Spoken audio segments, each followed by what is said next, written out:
I'd like to acknowledge Australia's First Nation people as the traditional custodians of the land, and for this episode in particular, the Wiradjuri people. I pay my respects to their elders, past and present.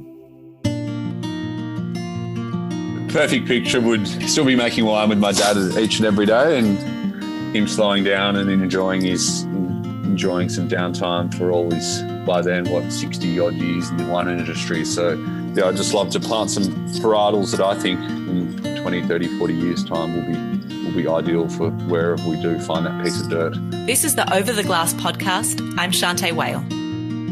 Gilbert Family Wines have a long history of agriculture and winemaking within Australia. Established by Simon Gilbert and in conjunction with his son Will Gilbert, the winery can seemingly do no wrong. With accolades and awards coming out the wazoo, it's no surprise that this year's 2021 Young Winemaker of the Year is Will Gilbert. Will joins us today to tell us more about what's shaking in their growing regions of Mudgee, Orange and Eden Valley. Hi Will, thanks for joining me. Hello Shanteh, thank you very much for having me here today to chat all things Gilbert and wine and everything with you. We're thrilled. Look, the first thing that people tend to mention about you is that you look like Vince Vaughn. On a scale of 1 to 10, how annoying is that?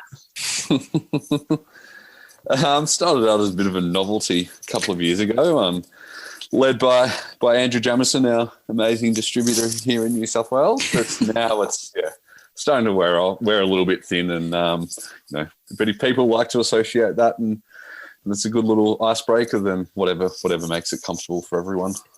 I figured we'd just talk about it now and we can put it out there that it has worn a bit thin, and we can move on and maybe talk about something else.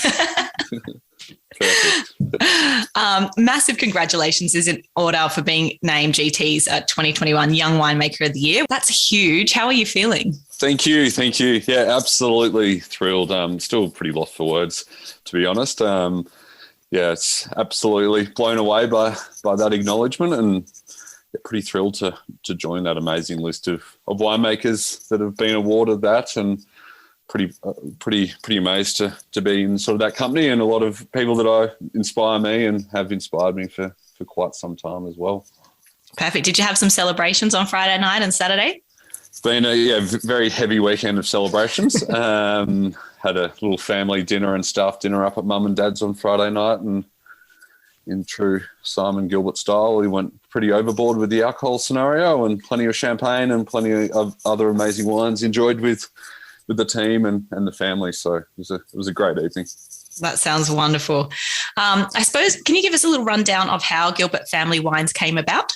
So we're very, very fortunate to have an amazing history in the Australian wine industry, and I'm lucky enough to be 6 generations in the industry. So my great-great-great-grandfather was one of the first people in the country to plant Riesling, and he established Pussy Vale. And Dad was born and bred in South Australia along with the rest of the family. And then in Dad's late 20s, early 30s, moved across to New South Wales, the Hunter Valley.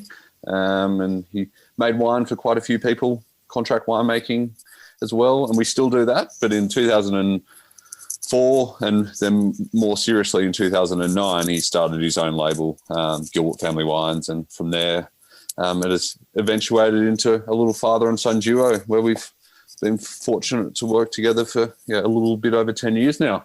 Amazing. The first to plant Riesling, that's pretty massive considering its reputation in that region as well. So I suppose Riesling must have a kind of special place for you guys these days. It does. In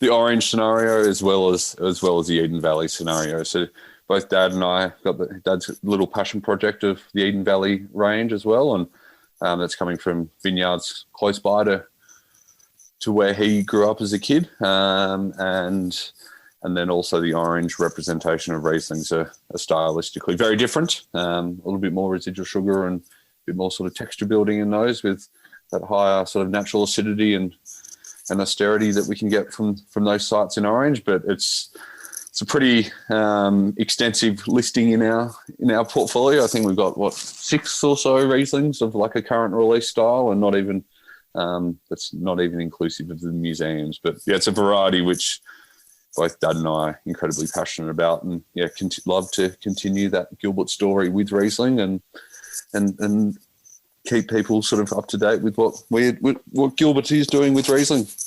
Yeah, you can never have enough Riesling, right? Never. Amazing little wine.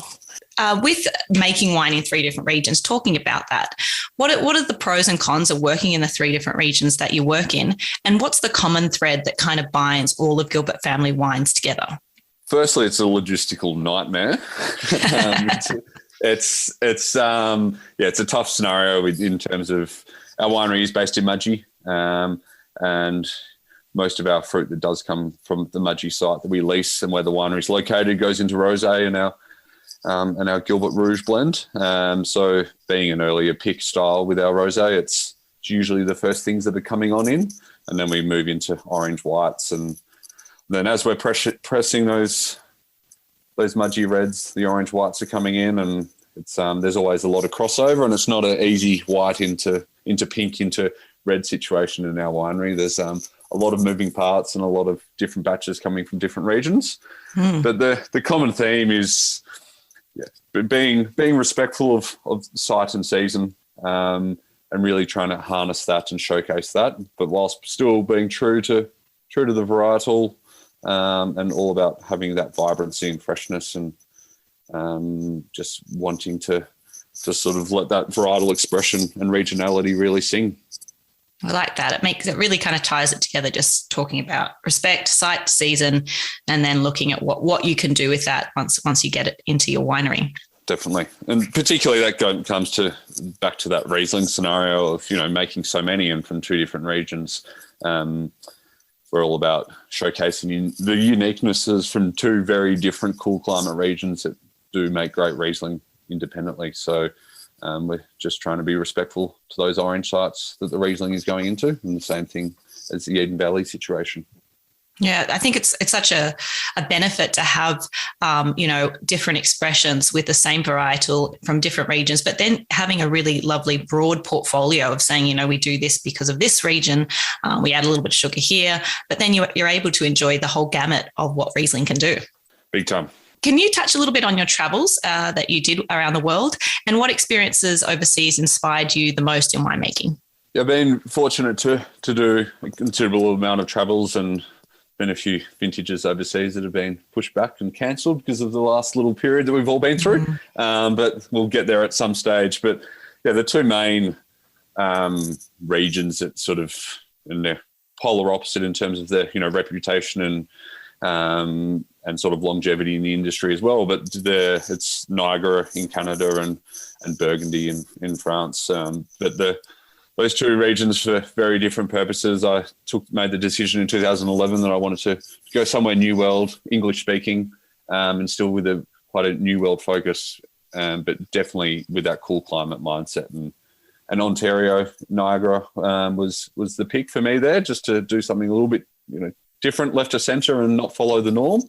Was fortunate to go to one of the top wineries in Canada, very small little vineyard to winery scenario of Hidden Bench, and worked under an amazing female winemaker, Marlies Bayers, who's South African and incredibly intelligent, diligent, and has just rubbed off a lot of things onto me. And there's 3 main people that have heavily contributed to how I make wine now, and that's her, and then the next person I worked for, Benjamin Leroux in Beaune, and he's, as many people have met, he's just such an amazing and a beautiful guy. And his wines, I feel like they're incredible as well, but they're almost second to that, and just so hospitable, and learnt so much from him, and such a grounded individual for what he's achieved in such a short period of time with his own project after such an amazing start with Comte d'Armand. But the vibrancy and freshness and detail that he puts into his Chardonnay, Pinot Noir, and even now the Aligoté that's becoming more world renowned is pretty amazing. And particularly the thing in that French scenario is just that whole hospitality scenario of it's the lifestyle and the village focus, and going into the markets on a Wednesday and a Saturday, and just literally was there for 6 weeks and felt like I was a family member by the time I left. Wow. That's amazing. You must pinch yourself sometimes being like, did that happen? Yeah, he's a pretty remarkable man, and geez, he can drink as well. Plenty of chartreuse, plenty of wine, and he's quite the character. How very French with the chartreuse. Your father's had a significant impact on many winemakers in Australia, and of course you yourself. What are some of the most valuable lessons that he's taught you? He's my true inspiration and ultimate mentor when it comes to all of this. He's gone about it a very sort of a rockier road and worked for quite a few people to get to where he's got to, and I'm incredibly fortunate that he's done that and gone through that journey, and now we're both developing our little family project together, and he's just really sort of honed in more so disregarding from a wine point of view, but yeah, life throws us all plenty of curveballs, and if we're passionate about what we're doing and therefore love what we're doing at work, it's not necessarily work. And I think with the wine industry, it's a tough old slog, and you've really got to love it to continue to wake up every day in vintage and every day in a wet and raining winter to continue to go there. And that hard slog approach is well and truly worth it when he's taught me that mindset, and it was naturally there for me as a kid to want to get completely immersed into it. But from a technical point of view, he's mentored and taught me so much and supported me through it all. And I feel like I've been incredibly fortunate that, although I haven't fulfilled my full university degree, I've done more than that under his tutelage. And he's very technical, very switched on, avid winemaker, and a lot of those things I think and I hope have rubbed off on me. Absolutely. And he seems to be a slightly quieter spoken, but someone that you just have to really spend time with and just listen to really get everything that you want to learn from him. Did you always want to go into winemaking? Was there ever a time that you thought, I want to do something different? Growing up as a kid and jumping in the car and going to vineyard inspections with him was always something I loved to do. Mum would always put me in the car to keep him awake, but I'd fall asleep within about 3 minutes, and he'd tap me on the shoulder when we got to the next vineyard. And from that moment, I just loved the whole sort of mindset and mentality of it, and the focus, the artistic focus with a science background, and seeing the traveling situation and the cultural side as well. They're all just a lot of things would all combine to definitely solidify to me that that's what I wanted to do, even at a young age. And then in my sort of later teens, I had a bit of a change of heart and thought it was all too hard. And but that was only quite momentary, and then called Dad back and said, no, I've wanted to do it, want to come home for vintage, have enrolled in uni, and the rest is history. And, many vintages later and well and truly immersed in it, and could not see myself doing anything differently. That's amazing. I think it's probably a good thing that you had a moment to say it's all a bit hard, because you need to know that you're in for a lot of hard work. So it's good that you kind of had that thought early on, I think. Better to have that as a 15 or 16-year-old than sort of midway through the career and change away. But no, I think that, well and truly reinforced that it's what I want to do. And it sort of coincided with a bit of a difficult time that Dad was going through with some work and businesses and things. So I think it all sort of perpetuated, but seeing him get through that and stick through that and come out the other side bigger and better sort of showed to me that I also wanted to do that, but then also make wine with him, which was my ultimate dream. Talk to me a bit about vision and tradition. I mean, you've kind of have some of these wines. I think it's what Gilbert Family Wines does particularly well in keeping with a theme for their wines, but then also really pushing the boundaries for some different varieties and styles, but then also staying true to some of the wines that you've been making for some time. How do you balance all that out? I think it sort of sums up Dad and I as a duo, and whilst sort of paying, the respects to our family history and a lot of our original loyal customers, that tradition and that structure and style, and certain wines that I love and really do love and want to make, and still well and truly down that traditional mindset. But I think that, the balance of a father and son duo can really sort of be further portrayed through that tradition and innovation. And he's been incredibly generous in allowing myself to express myself through some of these wines and more alternative styles that don't necessarily go against everything he has made or believes in or anything. It's just exposure, and I've been fortunate to travel and do all those things. It's much more common in our generation of budding winemakers than the generation he grew up in, and just allowing me to have that experimental touch. And so it then comes back to that wine style of vibrancy and freshness and uniqueness. And I accept that there's market trends out there, and not everyone wants a certain style of Chardonnay or Pinot Noir or Riesling, but people do want some skin contact wines or some pétillants or things like that. And I think one style of wine balances well with the other, and I think that's sort of shown pretty well with our sparkling offerings of the 60-month on lees style compared to the pétillants. They're both, I love drinking both of them for their own purpose and their own time and place. And I think it's a great sort of balance of the modern Australian wine scenario of tradition and innovation, and a balancing of those wines allows us to sort of continue to do what we love and what we want to do and appeal to as many people and markets as possible. Absolutely. You guys are quite a big operation, but you're still a family operation. So what are you so excited about? What's happening in the future, and where do you see kind of Gilbert Wines headed?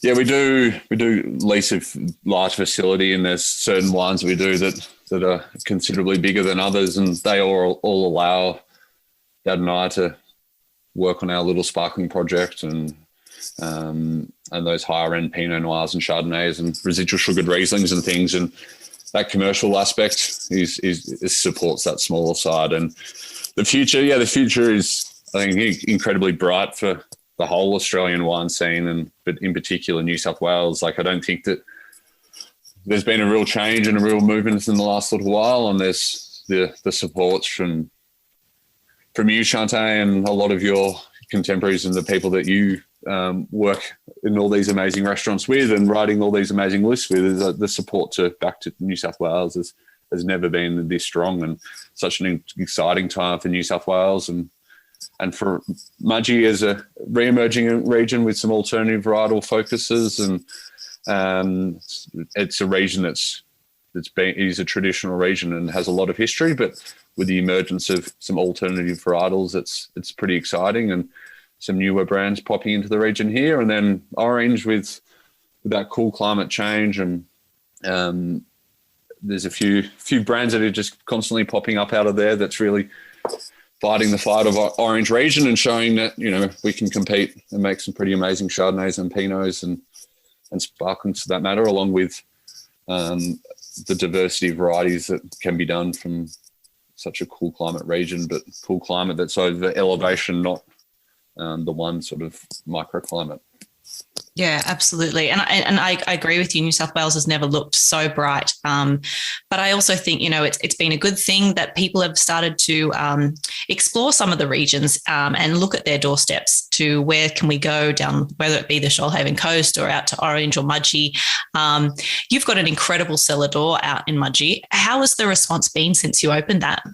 The response has been amazing. It's great to finally have a home that, people that try our wine or get told about our wines, that they can come and sit down and have a tasting with Dad or myself or some of the Gilbert team that works in the winery. We always like to have someone there on a weekend, and then it's Mum's little passion project, and we did a fair bit of travels through Australia and seeing the cellar doors we liked, and we wanted to have a bit of a food offering, so we weren't just to come in and have a taste and leave, and people could really get a feel for us as a brand and our wine style, and also not only that, but our sort of mindset as a family and a very hospitable family with plenty of amazing meals and wines enjoyed with staff and trade and all of that. And it's all it was the final piece in the puzzle, and just allowed our message as a family to be communicated a little bit better and easier.